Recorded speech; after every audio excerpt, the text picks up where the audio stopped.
Welcome to the inaugural edition of the Lion's Den. I'm Rodney Berry, and I'm excited that you folks have joined us here today. We'll also archive this on YouTube. We weren't able to live stream it today, but that'll be available in about 24 hours. So thank you for being here. Super excited. We're going to start this podcast off with a bang, a very, very special guest. And I mean that by all measures of the word. But before we get to this gentleman, I want to thank a few folks that made this possible here today. We had a few sponsors that we're grateful for, and let me read those to you. Godbolt Enterprise Fire Ant Control has been providing fire ant control for churches, schools, cemeteries, horse pastures, and residential homes for over 20 years. They use a pet animal safe product and stand behind their treatment 100%. Call JB at 843-632-2773. Thank you, JB. We also have ARS Marketing. Looking to put your brand in everyone's hands? Literally. At ARS Marketing, we've got over 1 million custom products to get your name out there. From embroidered polos and caps to imprinted pins, koozies, tumblers, coolers, and so much more.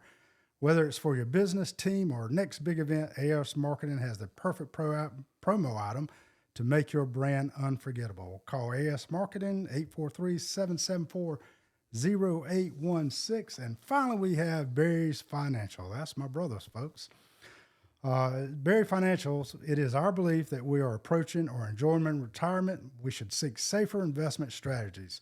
We work diligently to build relationships and to prove ourselves worthy of the trust and confidence placed in us by each and every client who becomes a part of the Berry Financial Group family.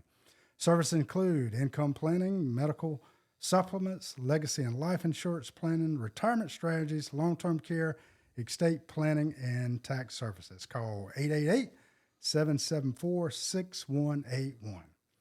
With all that said and putting that aside, the reason why you folks are here today is because in some of our promotion here, we've already touted this guest, and this will be new to some of you, but we're very excited to have Kenney Boone. Well, appreciate it. And good morning, sir. Good morning. I appreciate the invitation, and I'm glad to be here. Absolutely. I'm grateful you're here. Kenney, before we get started on the interview, I got to tell you, I've followed you for some time. I mean, you have been a household name for many, many years, not just in the PD area, but beyond that. I mean, your reputation went far beyond that. You became a sheriff that people trusted and loved. And I'll tell you this, and this is probably unbeknownst to you, although you can kind of set the record straight. I've always kind of been in the political arena. Right. And I specifically remember a conversation, this is many years back. They said, well, Kenney Boone, they're touting him to be a U.S. senator.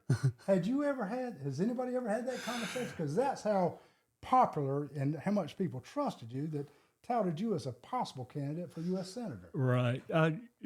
There was rumors, people talked about it, but I never had any intention of doing anything like that. And I'd have to set the record straight, like you say. Very good. But I do appreciate it. That was a huge compliment. But, my passion was law enforcement, taking care of people. Right. So. Well, people will run with stuff, especially in the political. Oh, world, yeah. Right? Oh, yeah. Kenney, I want to first put up a short clip, because this is when I wanted to start the Lion's Den podcast. I wanted to make a bang, and I kept searching for that right initial guess, and then bam! When I saw your Facebook post, it was all over. I said, "I've got to get Kenney Boone if he'll entertain being here." I've got it up on the screen, Kenney. If you don't mind, I'm gonna read this. I think I can see this from here. But you posted this April 22nd. And, buddy, it touched me. It really did. And it obviously touched a lot of people, because I saw over 1,000 likes on this thing. And it took a lot of guts and courage to do this. And it just touched me. I'm going to read this. They can see it on the screen too, Zeb, right? Yes. Our audience. Let me thank Zeb Boykin, by the way. Let me go back just a second. This is his studio. He's producing. And if you ever want to do a podcast, Zeb's your man. Contact me, and I'll get you in touch with Zeb. But if you could pop that back on there, Zeb, I want to read that Facebook post if we can still get it. Kenney Boone, to my family, friends, and the constituents of which I serve. For a long time, I couldn't say this, but now I find myself needing to say it every day. I'm an addict. I take responsibility for it now. And part of that responsibility means making amends for the people I've hurt and the damage I've caused as a result of my addiction. I'm so sorry for my actions and behavior. I was selfish, destructive, and completely oblivious to your needs and feelings. The alcohol made the worst version of myself, and I was oblivious to the consequences. I know that I've hurt you, and it sickens me to be the cause of so much pain. I know that I can make up for it. I can't make up for it with words, but I want you to know I'm working hard to make sure that it never happens again. I love and care for you. I want to try to make things right. I won't ask for your forgiveness. All I can say that I am truly sorry, and I'm striving to make sure that my addiction is never in control again. Sincerely, Kenney Boone. Kenney, that's a mouthful, brother. Well, and I appreciate you sharing that as well. And, I wanted to set the record straight, and I want to be transparent. And I'm going to tell it all, having that opportunity. Most people don't realize this probably does more for me than maybe someone out there that's struggling. And I've had, because of my story, I've had folks reach out to me. Right now I'm retired, and, folks will ask me, say, well, what are you doing now? I said, retired. And what do you do? I said, well, I really don't have anything to do. But the good Lord above, he always puts something in my path. I can't thank him enough. Amen. And all the folks that prayed for me, because I'm telling you, brother, prayers work. And, and the support and stuff that I had. But, I feel like it's important to get it out there, and hopefully I can help somebody else. Fantastic. Kenney and I have been texting and calling back and forth for a week or 10 days. And one thing that I asked him to commit to, and he said, absolutely, to bathe this in prayer, this whole podcast today in prayer. And you agreed to do it. I did it. So I'm expecting special things here the next 30, 40 minutes, however long we decide to speak. But Yes, I sir. do thank you for your transparency. I appreciate you. And we opened up with prayer earlier, and We did. I see the genuineness in you, and I see the humility in you, and we need more men like that, Kenney. Yes, sir. So let's get started on this thing. Yes, sir. I think the best way to do this, Kenney, is informal. I've touted that this is unscripted and unrehearsed, and it is just that. But I think the best way to go through this, let's go back a little bit, and let's start. Let's just go through the progression of your life, growing up, maybe your family life, your siblings. What was it like as a young boy in the Boone household? I know nothing about your family. Right. I had an awesome mother, two awesome sisters, that's pretty much responsible for the good side of me. And I thank them very much. My father passed away when I was 4 years old. Oh, wow. And he worked with the railroad. And, I had a great life, and thanks to grandparents and stuff, they put me in the right direction. And, all my family, we were raised about, caring for others and putting the family first. Well, I take that back, putting the good Lord above first, and then our family. But, I just owe a lot to them. And, I was doing really well. I'm thankful for my childhood, and because of that, put me where I'm, I guess, today, but not the bad side. But we'll talk about that in a little bit. I hear that story over and over, and it's true in my life too. My mama was a God-fearing woman, and she'd sit on that rocker and she'd have the Bible at night, and it was, such a, I didn't know at the time, but such a testimony to me. But they had me in church and brought me up the right way, and I took a different course for a while. But Mama always said, "You're going to come back." Sounds like that's what you had at your household too, right? Absolutely. I've always felt like, and I guess they probably taught me this, but the most important thing you can do is give your time to children. And they took their time with me, and I have a brother-in-law who did, the same thing, took care of me. And I did the same thing for my children. and children and stuff are very important to me. With summer camp programs, Camp PD Pride, and, and I miss Captain Wayne Howard more than I ever have. You talking about your sponsors, and those folks, I want to thank them as well, because I know exactly how important sponsors are. Yes, sir. And and I thank them because of all the special events that we would have to raise money and that sort of thing, and for our summer camp programs and anything else we had going on. Right. But Kids are so important. Is your mother still with us today? No, sir. She's no longer with us here. Yes, sir. Yeah. Well, how proud she must be, looking down to see how your life's evolved. I would think so. Yeah. I think the bad time, I'm sure she's very disappointed, but I've asked folks, I've said, I'm sorry, I'll get some help. And, I had family and friends that would talk to me about it. And, and I probably said, I'm sorry 1,000 times. Didn't mean nothing. As soon as they left, first thing I'd start doing was drinking. Drinking was my crutch, and I used it, for that. It didn't really get bad until about, I guess, 2018, somewhere in that time frame. Well, let's fast forward to that, Kenney. So, how long were you sheriff? Well, it was north of 16 years, right? Am I right there? That's right. So you had a long career, and again, I'm telling you, you were touted as the best in the state.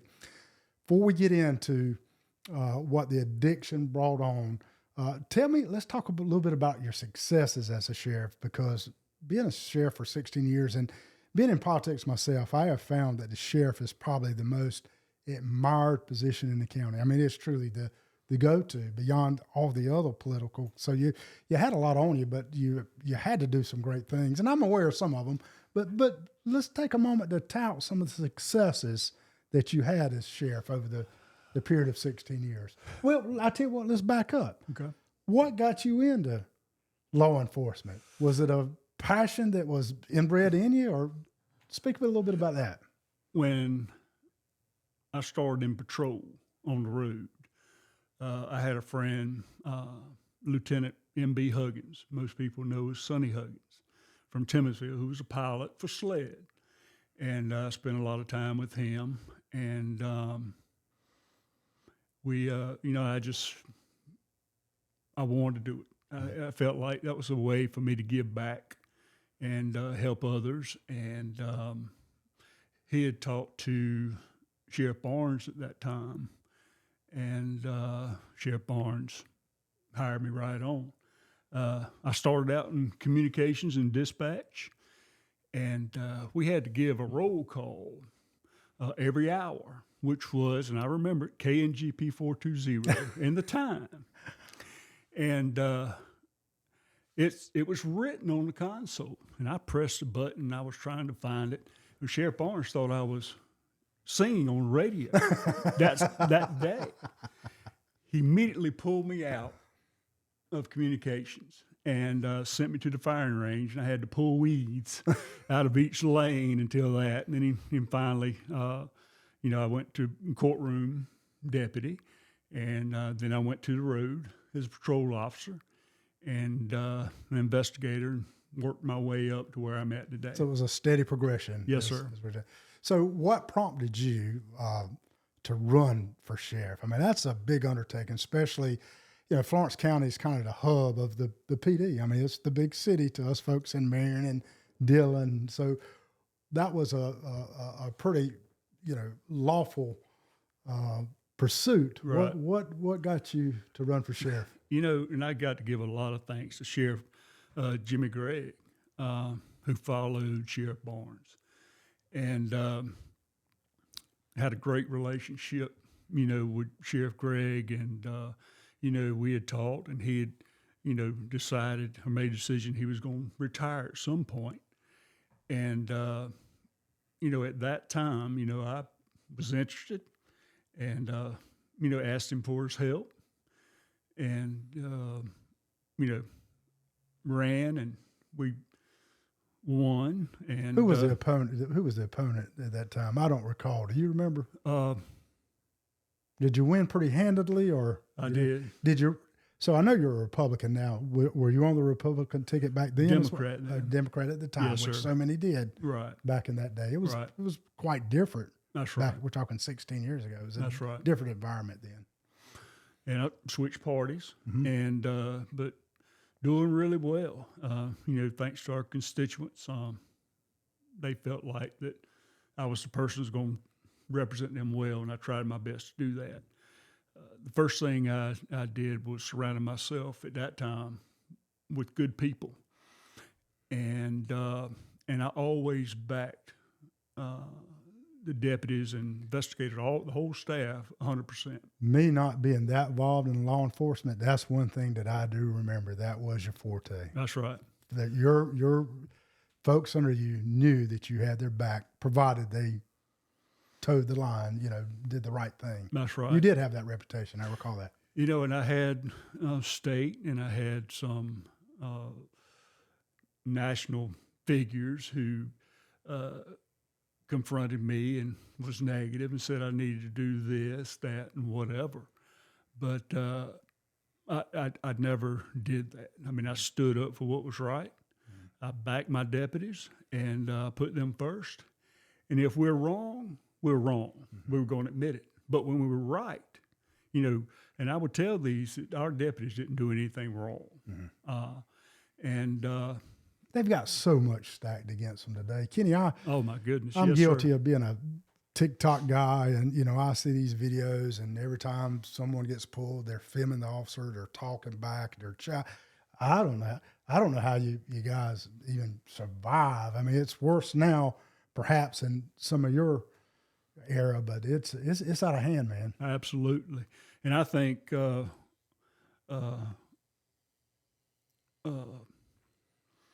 Barack Obama started, had a lot to do with it. And then Joe Biden had a lot to do with that. And, when I would see all the negative stuff about defunding the police and stuff like that, first thing that came to thought was, well, if you're going to do that, we won't come. See how you like that. People, they don't realize how important our law enforcement community is, as well as all of our first responders and military for that matter.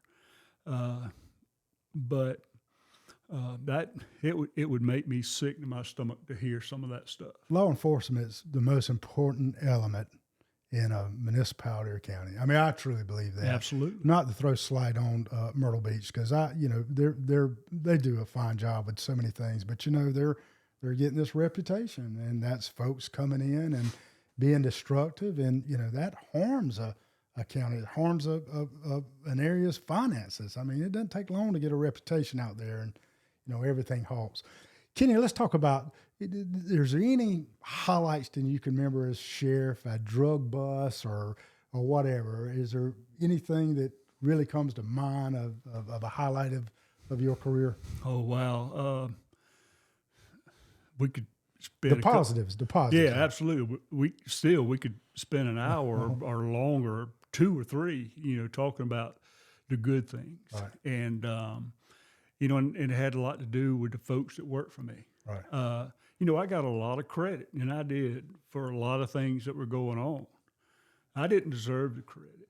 It was the people that worked for me that deserved the credit. But you hired the right people. I'm not going to let you by with all that, because it does start at the top. And I appreciate what you're saying, and that stance. But you hired good people. Right. And I think during my time, we had seized right at probably $5 million in cash off the interstate. Wow. And with a 7-man team, criminal enforcement unit. And that was big. And I can't count. And I'm thinking 10, 15, maybe even 20,000 drugs that we confiscated. And people ask, why you're working the interstate? Well, it's a major, 95 is a major pipeline between the north and the south. Yes, sir. We were arresting fugitives, taking drugs off the street, and all the money that we used could go back and use anything that was law enforcement related, and which paid for a lot of things like our K-9 program and everything else. But that was one, and again, thanks to those guys. I mean, I'd never micromanaged anybody because I feel like I didn't have to, because I knew that when they're in this position, that they would take care of business, that they would, do exactly what the oath they took said, and I was really fortunate, and it, I'm very embarrassed. I know that I've disappointed a lot of people, especially the folks who supported me, and because I'm telling you, I'm not trying to brag. I'm trying to set a point. Yeah. During that time, my first 2 or 3 terms, 2.5. At that time, if I'd have stayed the same person and finished out my career, retired, in good graces, I probably could have had maybe a road named after me. But the only thing I can say now that would be named after me would be a jail cell. And that's the truth. Many of us disagree with that, but carry on. But I just, anything I can do to help someone who is struggling, whether it be the addiction, drugs, alcohol, or PTSD, I'm a resource that would help. If they reach out, I'll be glad to do that for them. I see great things coming in your life as it pertains to that. So, Kenney, let's dive a little deep here right now, and get to the crust of the matter, because I think this is part of your healing process. It seems like you're healed, but I see a lot that you want to do. During those days, was drinking a problem then in your early career? Did you find it to be a problem then, or I know there was an incident we'll talk about here in a minute that probably really prompted a lot of that, but early in life, because I'd have a social drink. I've never had a problem with the drinking, but early on doing those, was it a problem then, or did it just escalate once? Well, I never should have even started, because I'm an alcoholic. Right. I'll always be an alcoholic. I started out like in high school, football games, whatever. Yes, we would, drink beer and that sort of thing, but it didn't carry on anything more than that. Right. Early on in my career, I would have a drink. One of my rules was for the deputies and that worked for me, that I didn't mind them going out to a restaurant. Just don't sit at a bar. Sit at a table with your wife or significant other. I had no problem, drink a wine or whatever. But and then, I preached the right things then, and I was doing, and I never went out. But from what I was doing, it wasn't right. Yeah. Doesn't sit well with your soul. Even if at that time, if you wasn't a saved soul, the Lord still churns at you, and it doesn't sit well, but people continue on anyway. So, Kenney, there was an incident. Now let's just hear it from your words now. We had it shook the entire PD. You want to go back and kind of recap that day for us when we lost some officers, and what did that do to you, your psyche, and did it have a role into really spurning on alcohol? I'll just let you put it in just lead us through that best you can. It Right. still may be very raw to you.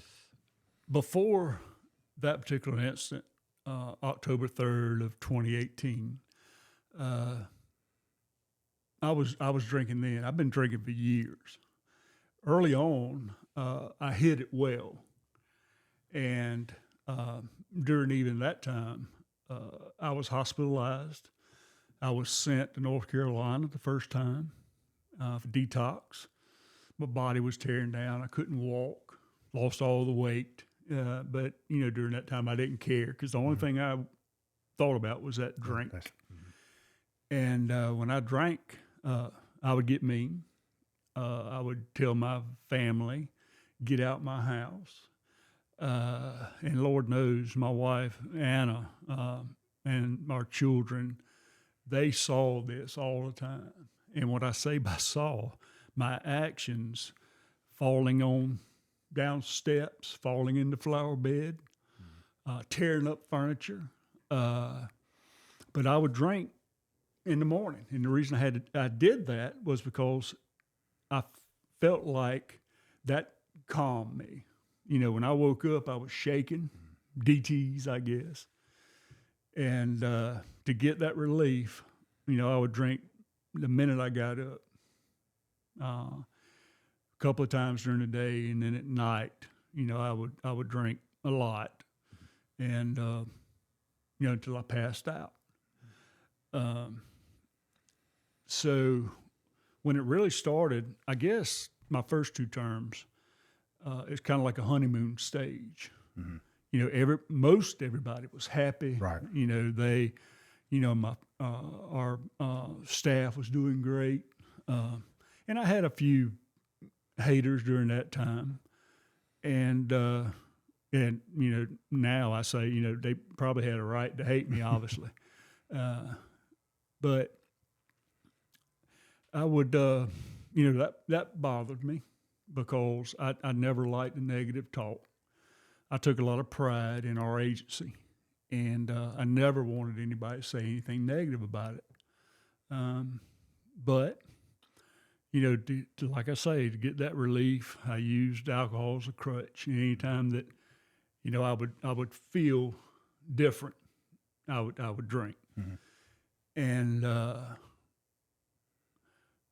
October 3rd, 2018 came around, and in Vintage Place, most probably everybody now knows about the incident. Mm-hmm. And I remember it like it was yesterday. I lived in Vintage Place, and I noticed Farrah Turner, Chase McDaniel, Ben Price, and some others were driving into the neighborhood. And I had just picked up one of our daughters from ballet and was in my driveway. And I got out, opened my car door, and I saw them. And I waved, and I'm thinking, my thought was, well, what are they doing in my neighborhood? Mm-hmm. But I don't micromanage. I knew they had a reason to be there. A few minutes later, I heard shots, what I sounded like 223. Mm. And my car door was open. I was listening to the radio, and Ben Price was, hollering, "Do not come down this road." If you're familiar with Vintage Place, if you come in on Vintage Drive, you can turn right or left. But if you turn right, there's a straight line to the Hopkins house. And I'm not sure exactly how far it was, probably, I don't know, it's not a mile, but it's a good ways. And so I heard that, and Ben saying that, I knew I didn't want to go that direction. So I went the opposite side, went left and went down. And I pulled up in front of a neighbor's yard, using that, as a barricade. And when I got there, Farrah had already been shot. Fred Hopkins came out the door. They were there because of their foster child, Seth, because he was sexually assaulting little girls. That's one of Farrah's passions, was taking care of children. And they were there to serve the search warrant and had a great case. And Fred shot her.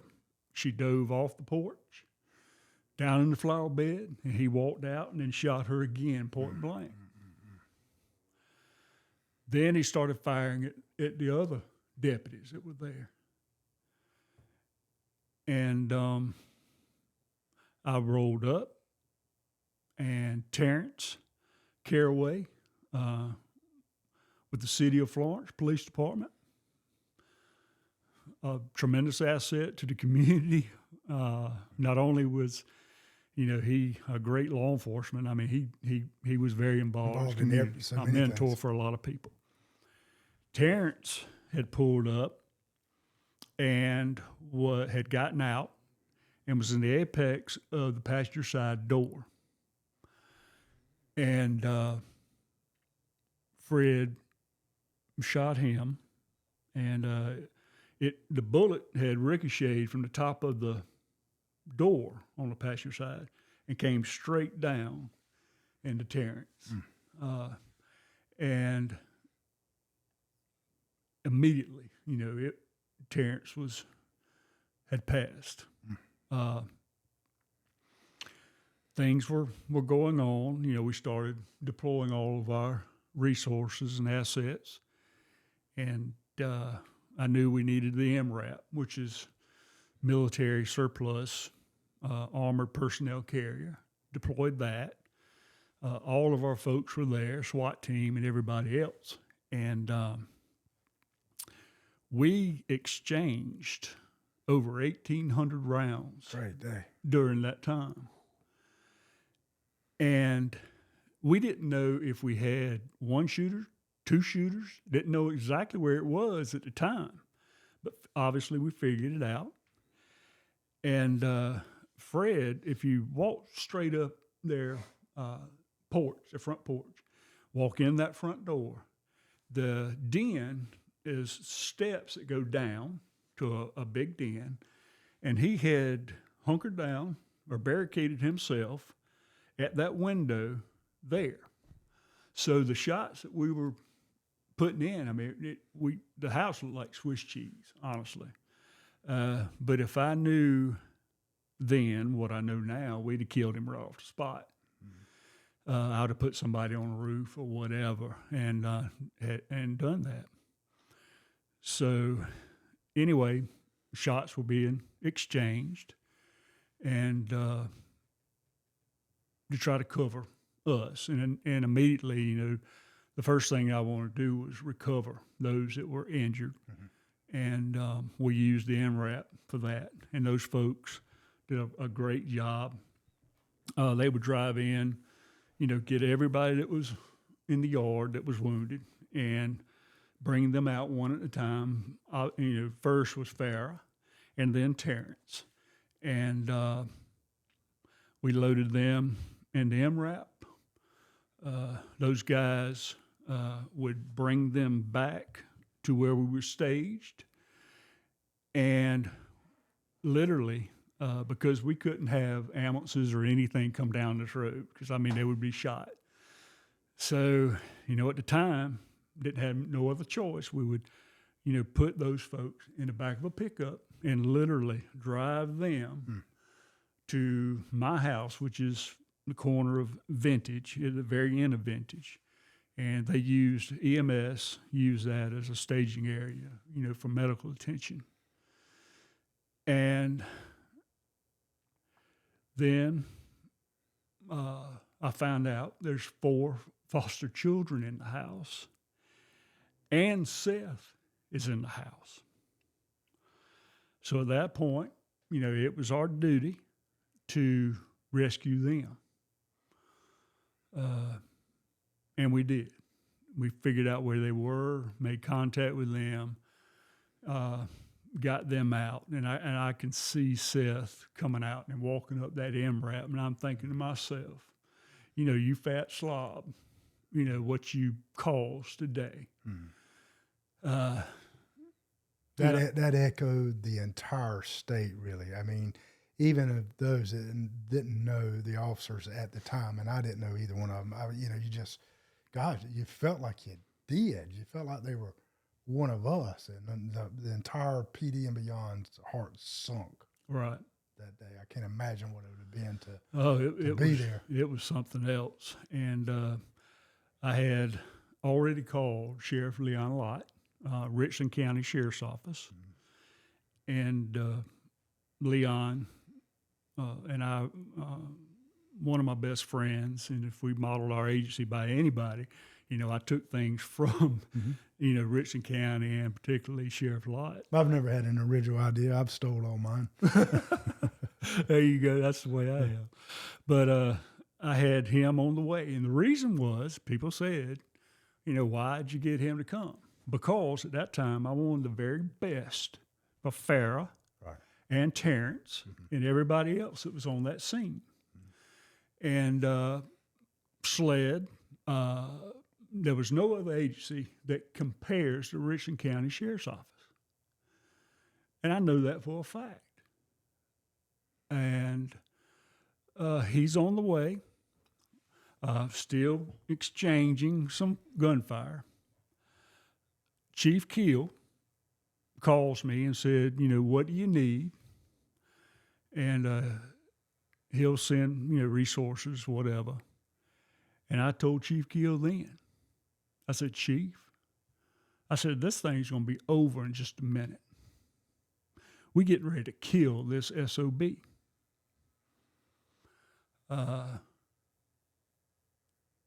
Still gunfire exchanged.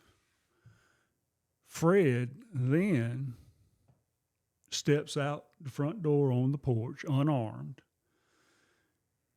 And the minute he did that, I thought to myself, somebody's getting ready to shoot and kill him.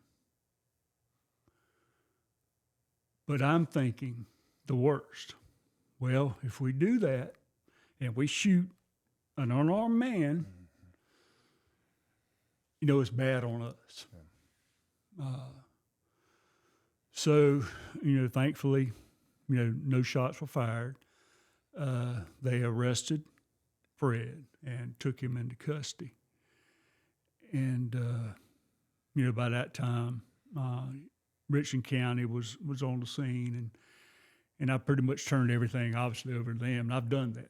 I've used or requested Richland County on other things, like a manhunt we had at Grove Park and some other things that we had. And it's great that you had that relationship. Oh, yeah. Well, even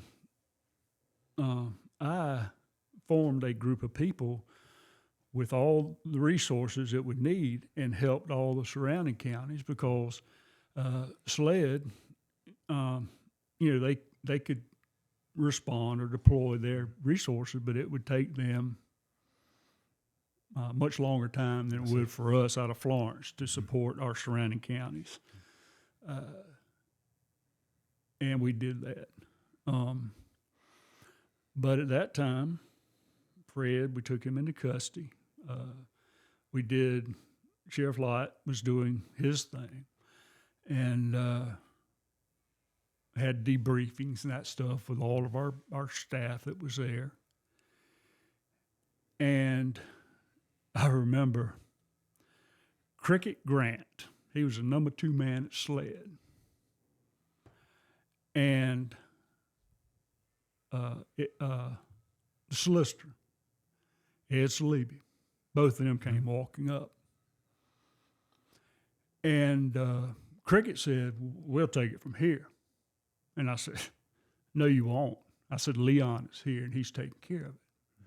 Well, Cricket tells me that you don't have the authority to do that. And I looked at Ed. I said, Ed, you don't have, I said some other thing, what it takes to prosecute these people. Ed's Democrat, very liberal. A lot of our cases were dismissed. We didn't know anything about it, blah, blah, blah. So when Cricket said that, and I said that to him and Ed, I said, both of y'all get the heck out of my county. And they did. And Leon later, after that point, after I took care of our folks that were there, immediately, Leon said, I got it. Leon said, take care of your people that are hurt. So I went to both hospitals and did what I could to help them at that point. And Leon, and he never bothered me or called me or whatever, interrupted whatever. But he decided that probably to best serve this particular incident, he involved the FBI, and they came in and did an excellent job. Richland County did an excellent job. I couldn't ask for anything any better because I wanted justice for Farrah and Terrence. We all did. We all did. Absolutely. Kenney, an incident like that would have a profound impact on it, and it did have a profound impact. Even those that wasn't involved, what kind of impact? And did that escalate the drinking? What kind of impact did that have on you personally afterwards? Before that incident in 2018, I was drinking then, hit it well, whatever. All during the time leading up to the last time I was in the hospital detox and even like to died 4 different times. But my body alcohol was killing me and killing my body. I couldn't walk. I couldn't move. The only thing I wanted. I'm going to tell you, most of us probably didn't know the extent of that. I mean, right. What you're telling me now, I never would have guessed to that extent. But, obviously, that incident, I started more. Some negative stuff was going on that bothered me. And I used alcohol as a crutch. And when I say I used alcohol, from that time, it wasn't as bad. But when sometime after that, I was drinking heavily. And when I say drinking, Crown Royal, and I don't know if it's a gallon, the big one. I don't know, a gallon, half gallon, whatever it is. That would last me maybe 2 days or 2.5, maybe. Living in a glass house, being in politics, I'd even go to the extent of going, well, I'll go to this liquor store today because I didn't want to go back to 2 or 3 times. And then they say, well, he's because everybody knows you. Right. So I would literally, which was a pain, to have to do that. Make my rounds, trying to figure out where I was going to get it, buy it, whatever. And, and I used that, and I should not have done that. When I drank, I'm not the person that you and all of our constituents and viewers knew. I mean, you guys knew when I was doing well. But alcohol, I mean, it was killing me. People were saying you need to get help, So you did have a few close friends that would confront you on that, or? Oh, absolutely. Because you can't hide it for so long. Right. I mean, and I got to give credit to one of my best friends, another best friend, who I look up to almost like a father figure, is Buddy Rainwater. And Buddy, even during all this time, he never left me. And I appreciate that support. Good, godly man? Is he godly? Oh, absolutely. Yeah. He was our chaplain with the sheriff's office. I mean, he was so godly, teaching and preaching and stuff to our inmates during his time. He's credited with over 1,000 baptisms. Wow.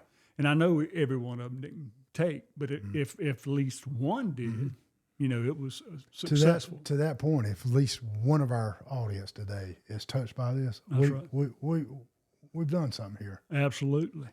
And there's a lot of people that I need to thank. My family, my wife, my 2 sisters, my brother-in-law, our children, who, I lost everything. I lost them, and they continued to try to help, but I lost them and everything I had. And even to this day, I said I'm sorry to them so many times that I'm sorry didn't mean anything to them because they knew better.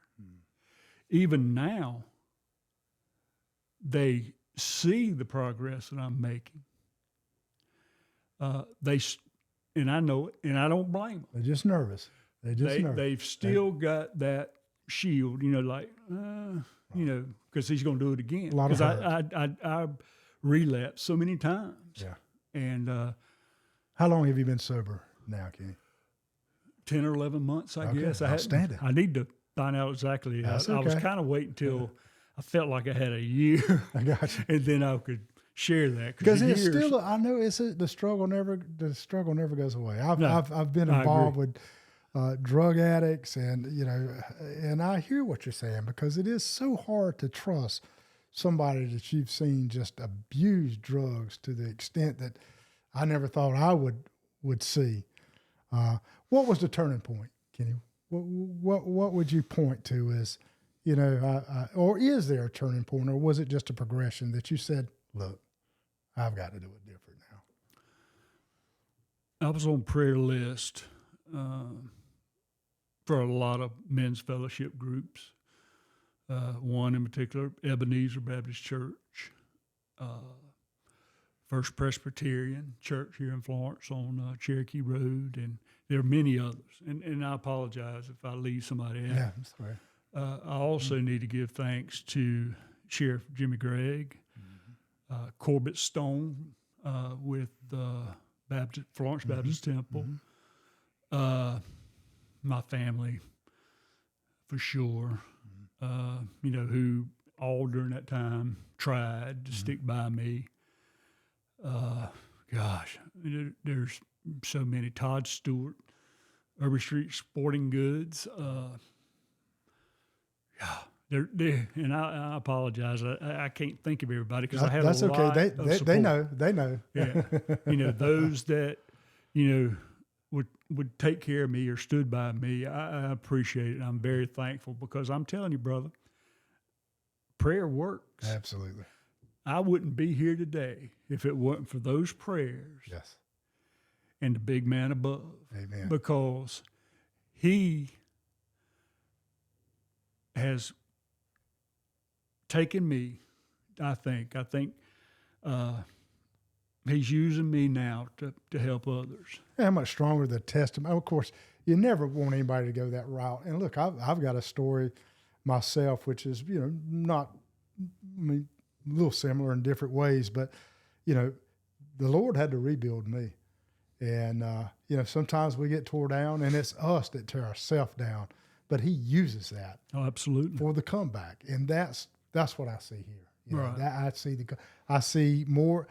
I think moving forward, you'll have more influence with this walk than you ever did had you not went through this. Sorry you went through it, but the Lord has turned all that around. Right. Very obvious. Right. Sheriff Lott, he had a lot to do with it. Another one of my best friends. Like I said earlier, these folks are just amazing, and I just appreciate it because of what they did and when they stood by me all these bad times, when they could have easily, like a lot of other people,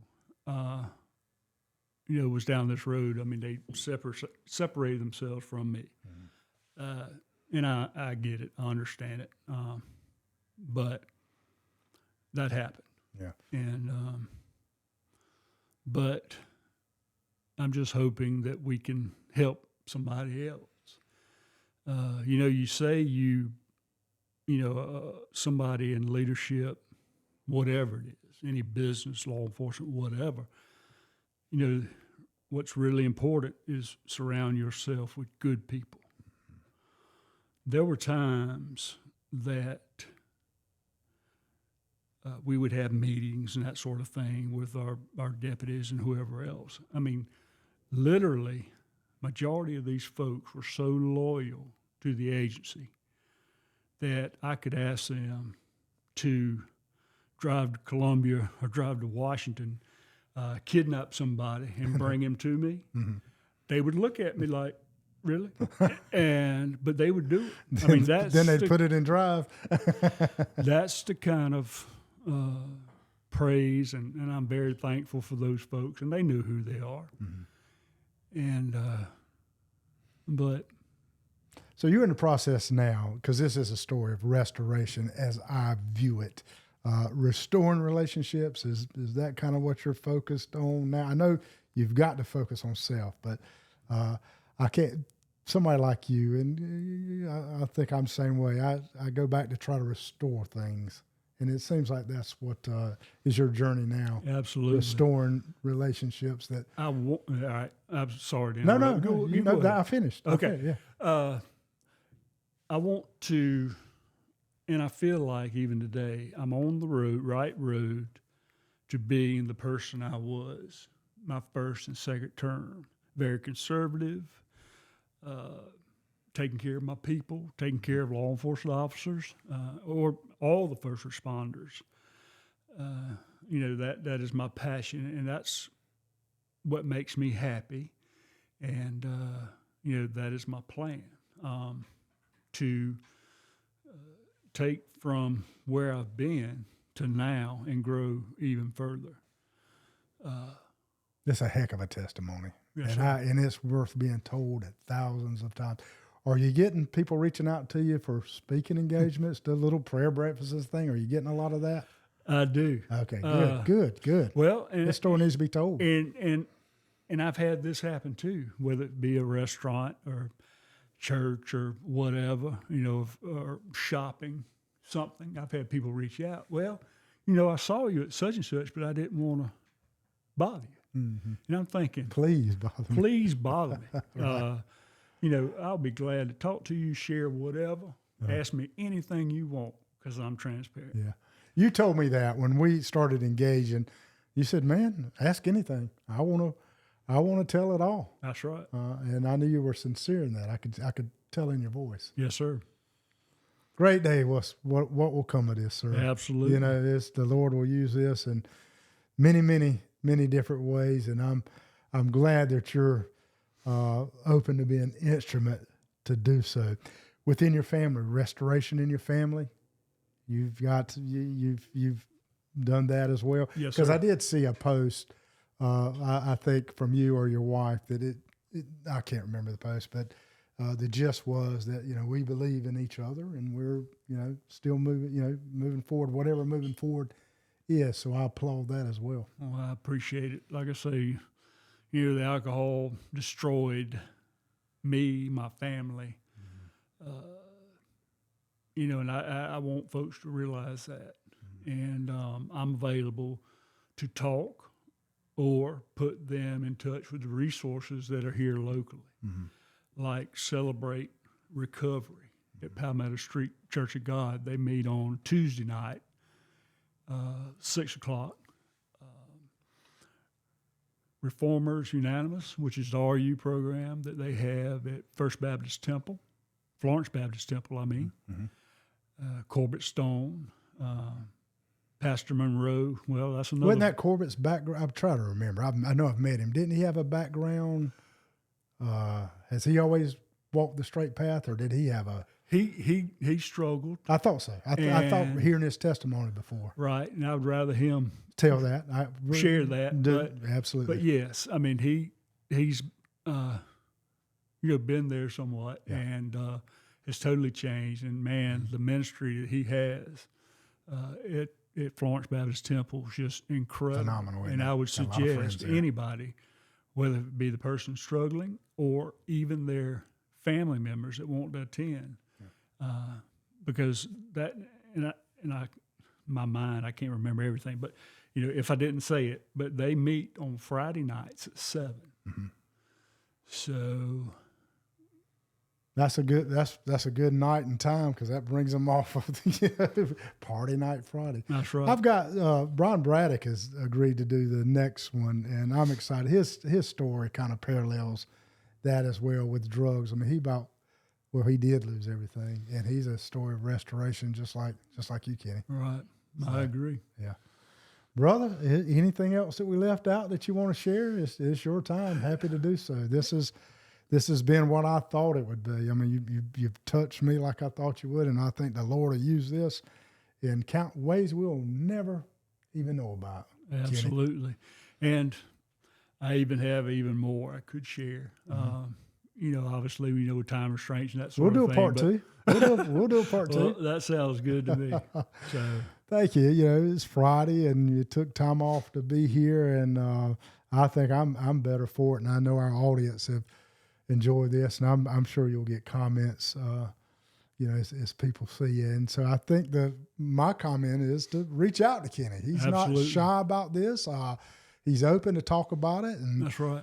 You've got family members right now, there's no question, that's struggling with either drugs or alcohol, and you might need that figure that everybody knew and respected, and I think is respecting again to maybe speak to someone. And Kenny, I'm hearing that you're open to that. Absolutely. And I appreciate it, man. Yes, sir. I appreciate you being with us this morning. Yes, sir. Thank you for the invite, and I'll, come back anytime. Okay, good deal. Thank you so much for joining this inaugural edition of the Lion's Den. I hope you've enjoyed it as much as I have, because I certainly have. See you next time with Brian Braddock. Search YouTube. You can simply search The Lion's Den with Rodney Berry. This will stream in about 24 hours, and we'll see you next time. It's Friday. Have a great weekend, folks.